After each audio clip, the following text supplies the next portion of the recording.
이 명절 주간 오고 갈 때 안전하시고 또 하나님이 주신 은혜 안에서 가족이 하나님을 경외함으로 주시는 예루살렘의 시온에서 흘러가는 복을 다 누리게 되기를 주 예수 그리스도의 이름으로 축복합니다. 우리 또 신영진 성도님의 어머니 우리 권사님이 오늘 함께 이름을 올리시고 예배에 참석하셨어요. 너무 축복하고 새벽에도 오셔서 기도해 주셨는데 너무 감사합니다. 우리 권희순 권사님 시어머니 되십니다. 지금도 새벽에 제일 앞에 가셔서 새벽 예배를 꼭 그 강단 밑에서 교회를 위해서 기도하고 계신 어르신이에요. 참 복된 분이죠. 대한민국 교회 안에서는. 여러분 이 명절 주간에 하나님의 은혜를 좀 나누시고 지지고 볶고 싸우지 마세요. 지지고 볶을 건 부침개 전을 열심히 부치시면 되고 형제지간에 또 다툼이나 오해하는 일이 없도록 양보하시고 긍휼과 자비로 함께 해주시면 좋겠습니다. 추석이 이렇게 다가왔지만 사실은 그렇게 기쁘거나 즐겁거나 또 가벼운 그런 명절이 아닌 것 같습니다. 코로나가 너무 심해져서 자영업 하는 분들이 너무 힘들어하고 또 생명을 달리하는 분도 계시고 또 그것뿐만 아니라 연계해서 모든 경제적인 활동이 어둡고 여러분이 이동해야 되는데 이동하는 것도 불편하고 예를 들면 2차 백신 맞은 사람만 고향에 와라. 그것도 인원을 제한한다. 이렇게 정부가 처음 얘기했던 것과는 다르게 또 이렇게 코로나가 확산되고 있습니다. 지난 금요일만 해도 2천여 명이 넘어가면서 평일 주간으로 2천여 명이 넘어가면서 참 어려운 시간을 우리들이 겪고 있습니다. 그럼에도 불구하고 가족이 모인다는 건 우리에게 참 기쁨 있고 뜻깊은 그런 시간들이 될 것입니다. 여러분 그 가족이 함께 모여서 열심히 그림 그리지 마시고 열심히 손잡고 하나님 앞에 믿음으로 함께 격려하고 위로하는 시간, 특별히 어려운 형제들이 모이면 위로하고 정말로 하나님의 은혜로 기도한다라고 여러분 격려해 줄 수 있기를 주의 이름으로 축복합니다. 가정은 하나님이 주신 거죠. 가족은 하나님이 주신 거예요. 가족만큼 소중한 게 없습니다. 가족만큼 소중한 게 없어요. 왜냐하면 하나님이 첫 번째로 인간에게 주신 단체가 가정이에요. 그 가정과 가정이 모여서 사회가 됐고 가정과 가정이 확대돼서 사회가 되고 국가와 민족으로 확대된 것이죠. 그래서 가장 기본은 가정입니다. 가정이 행복해야 지역이 행복한 거고 가정이 행복해야 나라도 행복하고 든든합니다. 근데 가정이 자꾸 깨지죠. 가정이 자꾸 불협화음이 일어나는데 이 불협화음이 일어날 때는 어떻게 하면 돼요? 맞추면 되는데 잘 못 맞춰요. 왜? 그런 경험도 처음에 없었고 그런 경험이 여러 번 쌓이면 불협화음을 맞추기 위해서 서로 조금씩 조율을 하면 돼요. 피아노도 그렇잖아요. 피아노가 음이 틀리면 조율사가 와서 통통통통 두드리고 땡기고 현을 맞추면서 조율을 해요. 그러면 소리가 또 잘 나요. 근데 조율을 안 하고 끝내버리려고 하니까 그게 문제인 거죠. 세상에 문제 없는 것은 아무도 없습니다. 또 아무것도 없습니다. 교회요? 문제 없나요? 교회도 문제 많아요. 사회 문제 없어요? 더 많아요. 가정, 여러분의 가정은 문제 없나요? 여러분 문제가 없으면 성장과 성숙이 없어요. 우리는 부부가 너무 뜻이 잘 맞고 방향성이 잘 맞고 너무 둘이 똑같대. 그래서 결혼하면 정말 행복할 것 같대. 그래갖고 결혼 짠 해놨더니 한 달도 못 가서 사내 중내 그러고 있잖아요. 왜요? 맞추려고를 안 하는 거예요. 조율. 여러분 바람이 왜 분다라고 했죠? 제가 금요일날 바람이 왜 불어요? 지나가기 위해서 부는 거예요. 바람은 여러분 와서 여러분을 계속 고통 가운데 두지 않아요. 바람은 지나가는 거예요. 우리 안에 머물러서 우리를 영원히 고통으로 만들지 않아요. 바람이 지나가지만 그 지나가는 순간은 우리에게 어려움이 있고 고통이 있고 힘든 시간이에요. 근데 그 시간에 우리는 뿌리를 더 깊이 내리고 더 나무든 무엇이든지 어떻게 해요? 서로 응집력을 발휘하고 그래서 그걸 견디면 자라고 성장해서 열매를 맺게 돼 있어요. 여러분에게 지금 우리에게는 코로나라는 바람이 너무 세게 불어요. 그리고 너무 천천히 불어요. 그러니까 이놈의 바람이 언제 끝날 것인지 참 걱정이 되고 염려가 되는 거죠. 일본이 지금 어때요? 원래 지난번에 올라오던 이 태풍이 상해까지 와가지고 사실 한국으로 이렇게 올라올 판이었는데 이놈의 태풍이 어떻게 알았는지 90도로 꺾여갖고 일본 대륙으로 넘어갔어요. 지금 일본 난리 났어요. 원래 태풍이 올라올 때 일본 사람들 중에 고약한 사람이 한국 너희들도 당해봐라 라고 생각했던 사람이 많았대요. 근데 이놈의 태풍이 그놈의 소리를 들었는지 싹 상해를 올라오다가 90도로 꺾어서 일본 대륙으로 가니까 일본이 지금 보통 문제가 아니에요. 근데 우리는 그걸 보면서 어떻게 해요? 극률함이 드는 거죠. 안 됐다. 계속 일본은 겹쳐요. 여러분, 우리 가정에 문제가 계속 풀리지 않고 겹쳐서 바람이 미풍에서 약풍에서 강풍에서 태풍으로 막 엎치면 어떻게 될까요? 너무 힘들어요. 그러니까 못 버티는 게 너무 많죠. 그래서 가정이 소중한 거예요. 가족 식구들이 똘똘 뭉쳐서 하나님 앞에 참 믿음으로 똘똘 뭉쳐서 이 어려움을 이겨낼 수 있는 이 명절 주간이 되길 주의 이름으로 축복합니다. 구약을 통해서나 신약을 통해서 가족 구원이 일어났던 역사들은 참 많아요. 한번 생각해 보실까요? 구약과 신약에서 가족 구원이 일어났던 사례들을 한번 우리가 생각해 볼까요? 아브라함 하면 누구를 구원했죠?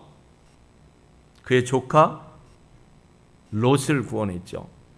여러분, 조카 한번 생각해 보세요. 창세기 13장에 보면 이 양쪽에 목동들이 양치고 염소치는데 너무 번성하니까 어떻게 해요? 서로 초지와 물을 갖고 싸우지요.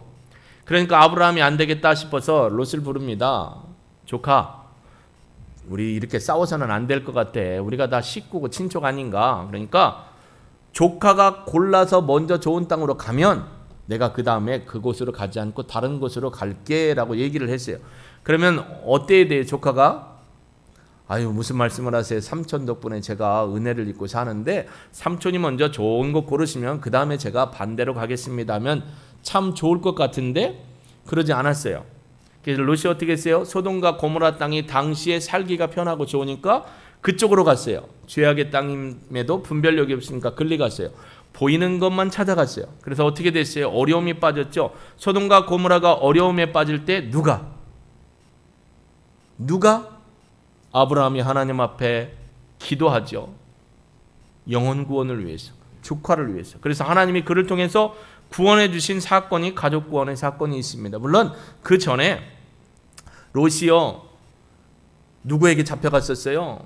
5개 소부족에게 잡혀갔었잖아요. 그때 자기 집안에 있던 318명의 용사, 사실은 종들이에요. 집안 종들을 데리고 가서 전쟁을 해서 그들을 구원해 온 사건도 있었습니다.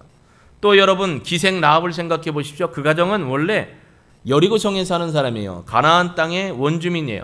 근데 하나님에 대한 소식을 들어요. 기생 라합이 정탐꾼인 걸 알고 그들에게 어떻게 해요? 부탁을 합니다. 언약을 체결해요. 조약을 체결해요. 내가 당신들 숨겨주고 안전하게 해줄 테니까 당신들이 하나님과 함께 이 땅에 들어올 때 우리 가족을 구원해달라. 그래서 언약 체결을 하죠. 조약식을 해요. 그리고 숨겨줘요. 그리고 그들에게 안전한 방향의 길을 알려줍니다. 여호수아와 함께 하나님의 백성이 들어올 때에 표시를 주죠.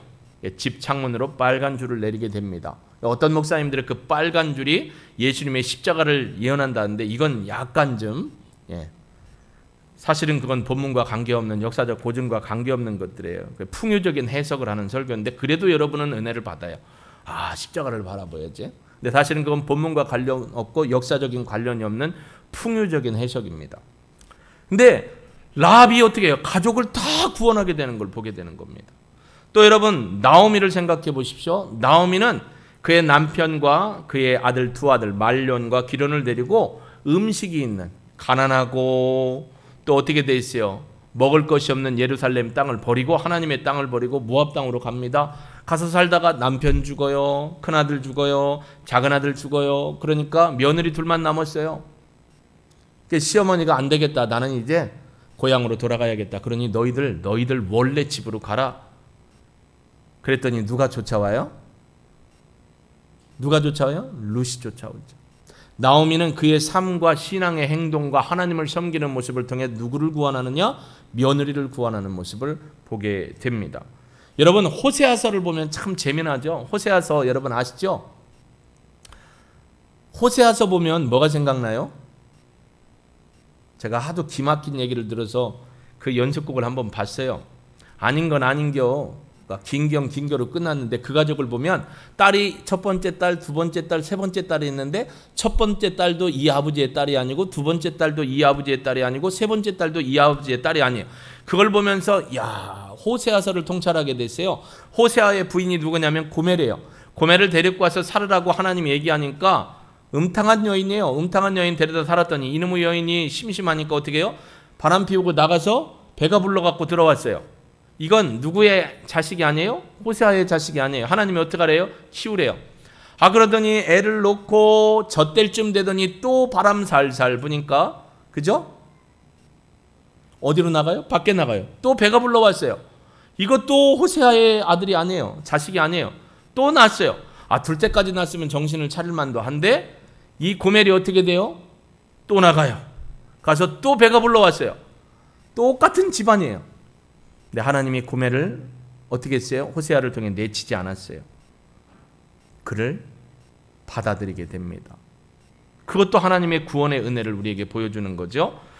신약에 보면 안드레가요 예수님을 만나게 됩니다. 그리고 가서 형인 시몬 베드로에게 가서 뭐예요? 복음을 전합니다. 복음을 전하고 그를 데리고 옵니다. 가족 구원의 역사가 일어났습니다. 구레네 시몬은 억지로 십자가를 졌지만 후에 그의 아내와 그의 아들 루포가 초대교회 사 가운데서 믿음으로 쓰임받는 구원의 가정으로 등장하고 있습니다. 오늘 본문에 있는 고넬료 가정도 마찬가지고요. 여러분 사도행전 16장에 보면 빌립보 감옥에 역사가 일어나잖아요. 그래서 간수가 어떻게 되죠? 자기가 스스로 자결하려고. 왜냐하면 당시에 자기가 지키던 죄수들이 도망가면 그 죄수들의 생명값을 지키던 자가 책임을 지기 때문에 로마의 법에 군법에 의해서 죽느니 차라리 내가 스스로 죽겠다고 자결하려고 하는 걸 바울이 보고 뭐라고 해요? 간수에게 얘기를 합니다. 그리고 우리 다 여기 있다. 걱정하지 마라. 가보니까 어떻게 돼요? 정말 죄수들이 안 도망가고 있는 거예요. 그러니까 우리가 어떻게 해야 구원을 받겠느냐. 그때 바울이 그러죠. 주 예수를 믿으라. 그리하면 너와 내 집이 구원을 얻으리라. 할렐루야.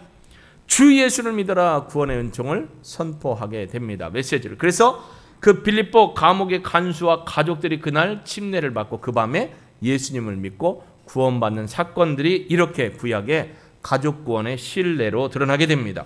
여러분 구약에서 신약에 이르는 동안 선지자들을 통해서 가족 구원을 위해서 힘쓰도록 했지만 그렇게 잘 효과적으로 일어난 것은 아니었어요.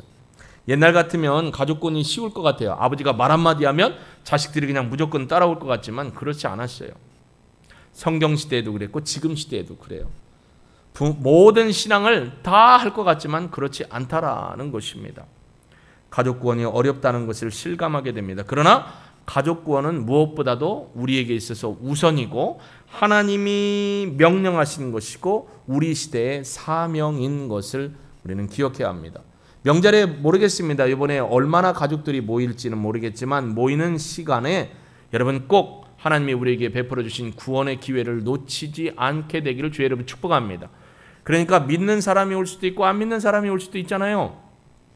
가족 중에 대표들 한 명씩 와도 믿지 않는 사람이 있으면 어떻게 해야 돼요? 로비에 있는 예배 순서지 갖고 가서 함께 예배 드리세요. 3차 전쟁 치르지 마시고 여러분은 예수 믿고 형님네는 불교 믿고 또 동생네는 천주교 믿고 3대 전쟁이 막 가정에 왔다고 이거 어떻게 해야 되나 이번에 너무 신경 써서 그것 때문에 너무 신경 쓰면 힘들어. 그냥 조용히 갔다 조용히 올래라는 생각하지 마시고 꼭 가셔서 부모님도 예수 믿도록 예배 드리시고 여러분이 함께 믿음의 기도를 하시고 함께 모였을 때 예배 드릴 수 있기를 주의 이름으로 축복합니다.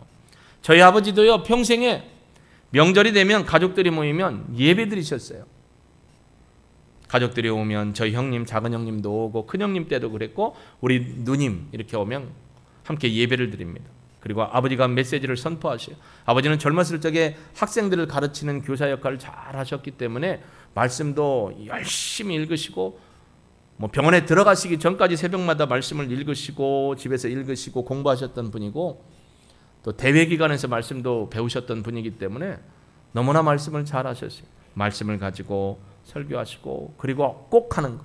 얘야 예수 믿고 구원받자. 얘야 예수 믿고 올해는 하나님의 은혜 안에 우리 모두가 기쁨을 누렸으면 좋겠다. 나의 소망은 우리 온 가족이 너희들이 다 예수 믿고 구원받는 것이다라고 아버지께서 말씀하셨습니다. 그런데도 쉽지 않았어요. 저희 아버지 돌아가실 때 원로 목사님이 이 문상 예배 드릴 때 저기 작은 형님과 작은 누님 앞에서 그랬어요. 아버지 소원이니까 혹은 예수 믿고 구원 받고 구원의 신앙의 삶을 살라고. 근데 아마 제가 기억하기로는 둘 다 예라고 했던 것 같아요. 저희 누님은 지금도 제가 주소를 보내지 않는데도, 영상 주소 보내지 않는데도 누님이 찾아서 꼭 예배를 드리고 계세요. 지난주인가 지지난주에 제가 아버지 생신을 5월 6일로 했더니 당장에 카톡이 왔어요. 예배 끝나고. 야, 아버지 생신 음력 6월 5일이 5월 6일 아니요. 왜 있냐? 어머니 생일은 음력 4월 9일인데 제가 순간 깜빡을 했던 거예요. 요즘에 하루 차이가 달라요. 기억력이 자꾸 가출을 해요. 내가 그랬는데 가족 구원의 은혜예요. 고넬료 보십시오. 오늘 자, 사도행전 10장은 어떤 얘기냐면 이탈리아의 군대 장관인데 백부장이에요. 이탈리아의 대대는 600명이 한 대대예요. 대대를 100명씩 나눠서 100명을 다스리는 지도자를 백부장으로 삼았던 거예요. 그러니까 하나의 600명의 대대가 있었는데 아마 중대급으로 100명을 줬겠죠. 100명을 책임지는 사람인데 이 고넬료는 이탈리아의 군대니까 유대인이 아니에요. 이방인이에요. 이탈리아 부대. 로마가 통치하고 그 부대를 관할해서 유대 땅을 다스리고 사마리아 땅을 다스리기 때문에 이 사람들은 이방인이죠. 근데 이방인이 어떻게 해서 하나님을 알았는가 참 궁금해요. 10장을 읽어보면서. 더 궁금한 건 뭐냐면 하나님 앞에 기도를 했다는 거예요. 그리고 하나님 앞에서 참 믿음으로 어려운 사람들을 돕는 구제일을 했다는 거예요. 이분이 어떻게 해서 하나님을 알았는지. 성경 강해가들은 그렇게 얘기합니다. 이 사람이 온전한 신앙으로 유대교에 들어온 건 아니지만 하나님을 알게 되면서부터 하나님을 섬기고 하나님을 기억하고 예배와 기도의 삶을 살았다라고 얘기합니다. 그러나 완전히 유대교를 통해서 개종을 해서 하나님을 섬긴 건 아니죠. 근데 그 사람을 하나님이 기쁘게 보십니다. 그래서 하나님의 사람 천사를 통해서 그에게 어떻게 해요? 요빠에 가면 베드로가 있을 것이다. 그 베드로를 초청해라라고 하죠. 여러분 지금 이 백부장 고넬료의 집은 어디냐면 1절에 가이사랴라고 되어 있어요. 지도 한번 부탁드릴게요. 이 가이사랴에서 요빠까지의 거리는 지중해 연안에 있는데요. 가이사랴가 더 위쪽에 위치해 있습니다. 북쪽에. 그리고 요빠는 남쪽에 지중해 해변이죠. 지도를 한번 보시면 저기 위에 가이사랴라고 되어 있어요. 화살표. 예. 가이사랴 마리티마라고 돼 있어요. 성지순례 가셨던 분들은 저기 가셨어요. 해변에 있고 왼쪽에 마장이 있었고 쭉 해변에 있고 왕궁터가 있었던 거, 궁전터 있었던 거. 그 가이사랴에서 밑으로 쭉 화살표가 지금 손이 내려오죠. 더 내려오면 요빠가 있어요. 요빠. 예. 요빠에서 가이사랴까지는 거의 하루 완전한 길이 걸리는 거리예요. 근데 가이사랴에 사는 누가? 고넬료. 고넬료가 왜 거기 있어요? 거기에 왕의 궁전이 있어요. 별궁, 궁전이 있어요. 거기를 호위하고 있는 거죠. 그 사람에게 하나님이 나타나셔서 요빠에 있는 베드로를 초청하라는 겁니다. 그래서 사람을 보냈어요. 근데 그 순간에 하나님께서 요빠에서 옥상에 올라가서 기도하고 있는 그때에, 유대인들은 하루에 3번 정해놓고 기도했잖아요. 기도하고 있는 그때에 하나님이 환상 가운데 뭘 내려주셔요? 보자기에 쌓인 음식인데 부정한 음식이에요. 유대인들은 절대 가까이 하지도 않고 먹지도 않던 음식이 내려와요. 그리고 뭐라고 해요? 먹어라. 아니 저 그거 먹을 수 없습니다. 우리 민족의 부정한 음식입니다. 또 내려와서 먹어라. 아니 못 먹는다니까요. 또 내려와서 먹어라. 여러분 3번. 3번 하면 베드로는 어느 집이 생각나죠? 재판받던 그 집. 그래서 베드로가 우리나라에서 치킨집을 했으면 아마 잘 되지 않았을까라는 생각을 해요. 절대 치킨집 안 했을 거예요. 3번 하고 올라갔어요. 그랬는데 밖에서 누가 그러는 거예요. 손님이 찾아왔다고. 얘기를 해보니까 가이사랴에 왔대요. 자초지정을 들어보니까 고넬료라는 사람은 얘기를 해요. 그래서 하룻밤 자고 가게 되죠. 그 얘기가 자 23절과 24절에 나오죠. 이튿날 일어나 그들과 함께 갈새 요빠에서 온 어떤 형제들도 함께 갔다. 그러니까 베드로에게 사람이 찾아왔죠. 유숙해서 하룻밤 잤죠. 그 잔날이 이튿날이에요. 그리고 또 24절에 이튿날. 그러니까 하루길을 간 거예요. 하루길을 가이사랴까지, 요빠에서 가이사랴까지 하루길을 갔습니다. 이렇게 베드로가 딱 갔더니 고넬료가 이렇게 영접을 하는데 어떻게 하냐면 바우, 절을 하는 거예요. 그러니까 베드로가 막 놀래갖고 벌떡 일으켜요. 당신이나 나나 똑같은 사람이라고. 여기서는 어떻게 하는 거예요? 존경하는 의미로 바우 절을 하니까 그러지 마시라고. 당신이나 난 똑같다고. 그래서 왜 나를 불렀소? 라고 하니까 자초지정을 얘기하는 거죠. 하나님이 그에게 나타나셔서 보여주셨던 것. 베드로가 그때부터 이제 밑으로 가면 복음을 전합니다. 예수님이 어떤 분이신가? 유대인들이 죽인 분이었다. 근데 이분이 하나님이 사흘 만에 다시 살리셔서 부활했다. 그리고 가는 곳마다 복음을 전했다. 라고 이 복음의 메시지를 전하고 그분을 믿어야 구원받는다는데 갑자기 성령의 역사가 이방인 가운데 임원하는 거예요. 누구에게? 고넬료와 그 집에 있는 사람들에게. 놀라는 거죠. 누가 놀랐냐? 베드로와 함께 갔던 할례 받았던 유대인들이. 그리고 그 가족들이 놀라는 거죠. 한번 보실까요? 자, 거기 그런 내용이 44절부터 나옵니다. 베드로가 이 말을 할 때 성령이 말씀 듣는 모든 사람, 여기 있는 모든 사람이 누굴까요? 다시 앞으로 가보면 됩니다. 24절 한번 같이 읽어봅니다. 24절입니다. 같이 읽습니다. 시작. 이튿날 가이사랴에 들어가니 고넬료가 그의 친척과 가까운 친구들을 모아 기다리니. 모든 사람은 누구예요? 고넬료를 포함한 친척과 가까운 친구들. 여기서 우리가 궁금한 게 있어요. 여러분, 환상 가운데 고넬료가 하나님의 음성을 듣죠. 가서 누구 데리고 오래요? 요빠 있는 베드로 데리고 오래요. 이방인이에요. 유대인을 데리고 오래요. 데리고 왔는데 환상이 있었어요. 그런 명령을 따라야 돼요. 나는 지금 누구예요? 소속이 어디예요? 로마 군대 군인이에요. 로마 군대 군인이 하나님을 섬기는 것 자체도 어려운 상황인데 여기 고넬료 보면 누구를 데려다 놨다고요? 자기 집에 친척들도 데려다 놨고 가까운 친구들을 데려놨어요. 자, 친척? 이 사람은 이탈리아 부대 분대인데 그러면 이 가이사랴에 있는 지역에 그가 부대로 전근을 와서 여기서 백부장의 역할을 할 때 가족들을 오는 건 당연한 거고 그와 함께 친척들이 얼마 왔나? 아니면 그 근처에 원래 살았나? 그 근처에 살 수가 없죠. 사마리아 땅에 이탈리아 사람들이 왜 와 살아요? 하여튼 가족과 친척들이 거기 있었던 것 같아요. 우리나라 같으면 시족사회니까 그 동네에 가면 다 친척인데 그게 아니었잖아요. 더군다나 친구들까지 데려다 놨어요.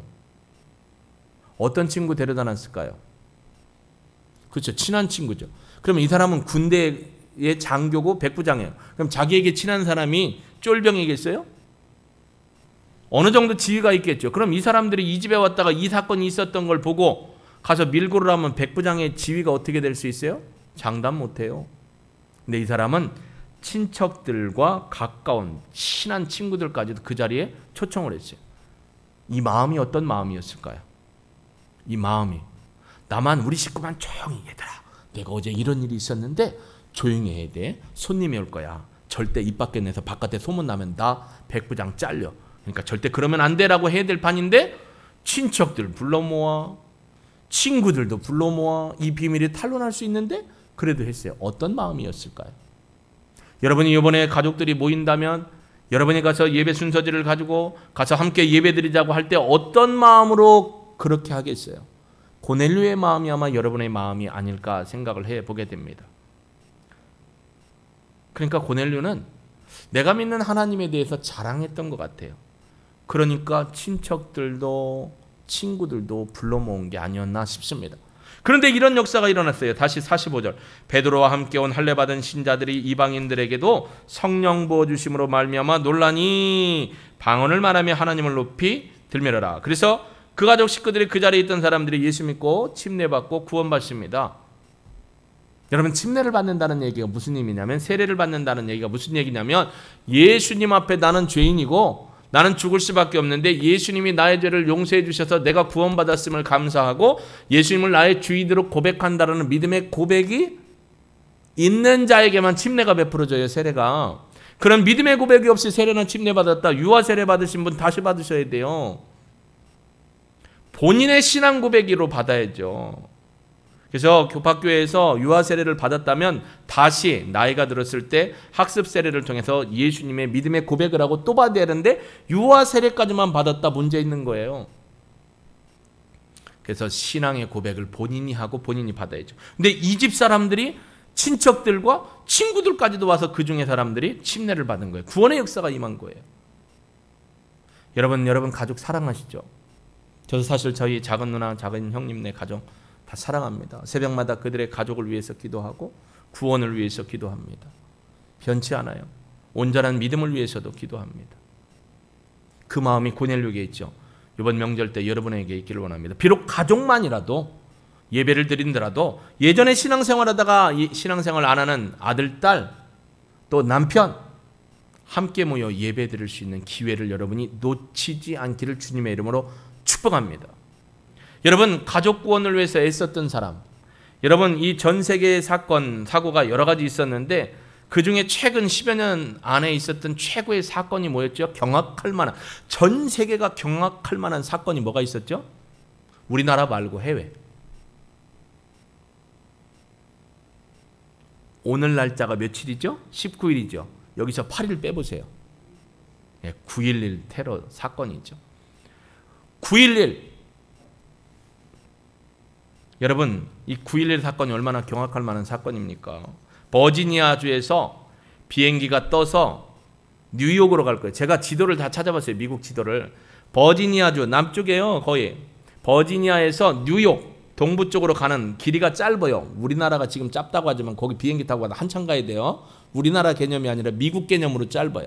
근데 원래 이 버지니아에서 캘리포니아 저 서쪽으로 가야 될 비행기를 타야 될 사람이었는데 그 비행기를 탔어야 되는데 이 버지니아에서 뜬 비행기가 뉴욕으로 간 거예요. 갑자기. 그리고 무역센터 빌딩으로 어떻게 한 거예요? 돌진한 거예요. 테러범들이. 그렇게 한 거죠. 근데 그때 있었던 사건이 2003년 9월 11일 버지니아 주 노포크 지방의 라디오 방송을 통해서 공개된 사연이 있어서 함께 나누기를 원합니다. 제가 읽어드릴 거고요. 화면으로 올라갈 겁니다. 한번 보십시오. 9.11 테러 2년 뒤인 2003년 9월 11일 버지니아 주 노포크의 지방 라디오 방송을 통해 전해진 사연입니다. 그의 이름은 로버트 매튜. 다음은 그의 증언입니다. 9월 11일 몇 주간 전이었습니다. 우리 부부는 첫 아이가 생겼다는 사실을 알았습니다.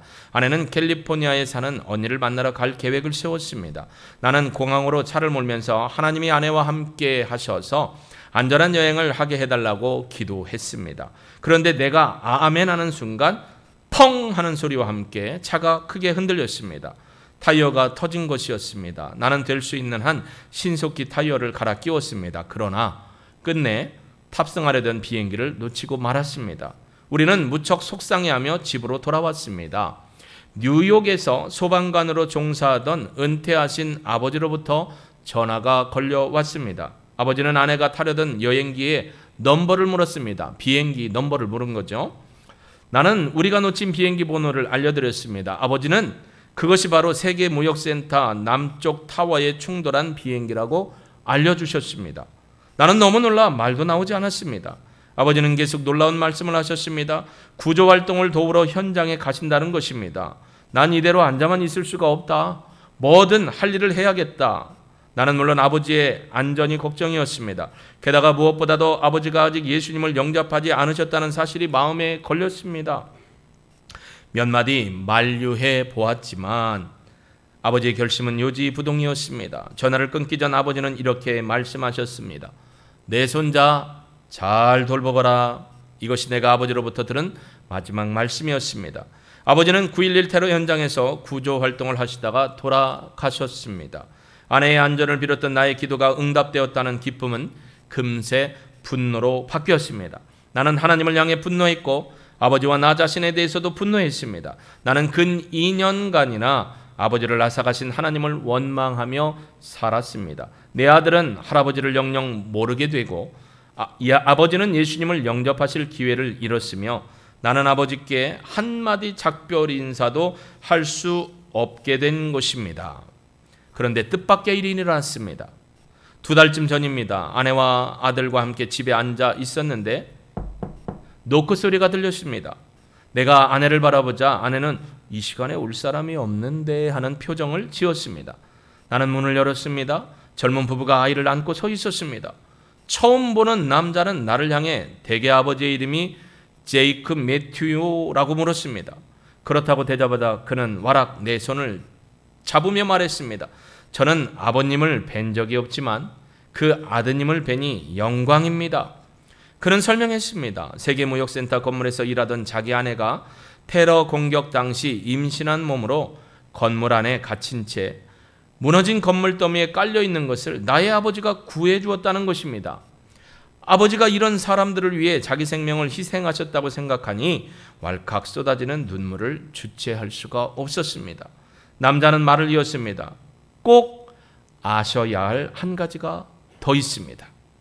이번에는 그의 아내가 설명했습니다. 아버지의 구조를 받으면서 그녀가 전도했고 아버지는 예수님을 영접하셨다는 것이었습니다. 나는 그 소식을 듣고 다시 흐느껴 울기 시작했습니다. 나는 이제 압니다. 내가 하늘나라에 가면 아버지가 예수님 옆에 서서 나를 환영해 주실 것을 압니다. 그리고 이 가족들이 아버지께 직접 감사 인사를 드릴 것을 압니다. 그들은 아기가 태어나자 자기 생명을 희생하여 엄마와 아기를 살려낸 그분을 기념하여 아기 이름을 제이콥 매튜, 즉 이 로버트 매튜의 아버지의 이름으로 지은 겁니다. 이 이야기가 우리에게 한 가지 사실을 일깨워 줍니다. 하나님은 언제나 모든 것을 다스리고 계시다는 사실입니다.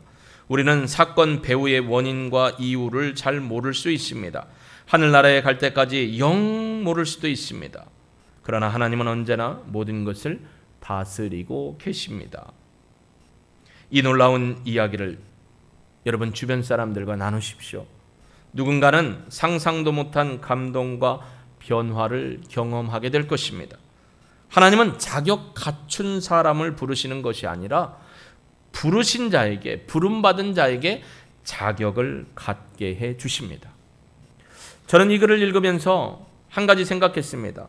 게다가 무엇보다도 아버지가 아직 예수님을 영접하지 않으셨다는 사실 때문에 속상했고 그 속상함은 하나님을 향한 원망이 됐다겠죠. 아버지가 예수님을 영접하지 않았다는 사실에 대해서 그는 날마다 매 순간마다 아버지의 영혼을 위해서, 영혼 구원을 위해서 기도했을 것이라는 거죠. 그러니까 그 상황에서 아버지가 돌아가신 게 속상했던 거예요. 왜? 예수를 믿지 않으면 지옥 가니까. 너무 속상했던 거죠. 그래서 낙심했었는데 구조받는 임신했던 여인이 자기의 생명을 구원하는 게 너무 감사했는데 이 아마 여인은 평상시 훈련이 돼 있었던 것 같아요. 우리는 죽어도 예수 믿으니까 천국 가지만 그렇지 못한 사람들은 지옥 간다. 그러니 예수 그리스도를 어느 순간이든 전해야 된다. 이 여인이 죽을 수밖에 없는, 이 여인이 구출받다가 위에 게 무너졌으면 다 죽는 거잖아요. 근데 이 소방관 출신이었던 이 로버트 매튜에게 복음을 전한 거예요. 죽어가는 순간에, 구조받는 순간에 그분에게 예수님을 전했습니다. 아들은 그걸 몰랐어요. 2년 후에 이렇게 한 거예요. 얼마나 아버지의 구원을 위해서 날마다 기도를 했으면 하나님의 때에 하나님의 방법으로 몸이 성치 못한 구원받는 여인의 입술을 통해서 이분이 예수님을 영접하는 사건이 일어났을까? 여러분, 저는 압니다. 지금도 여러분의 2021년 가정 축복 기도 제목 대부분이 여러분의 어렸을 적 신앙생활했던 자녀들이 장성하면서 신앙을 버린, 그래서 그 신앙으로 다시 돌아오기를 원하고 남편이 예수 믿기를 원하고 아내가 예수 믿기를 원하는 간절한 마음으로 기도하고 있는 것을 압니다. 그런데 그 기도를 하나님이 듣고 계시다라는 거예요. 저도 사실은 저희 누님과 저희 형님 그리고 돌아가신 큰형님의 가족의 구원을 위해서 빠지지 않고 기도를 했습니다. 벌써 한참이 됐죠.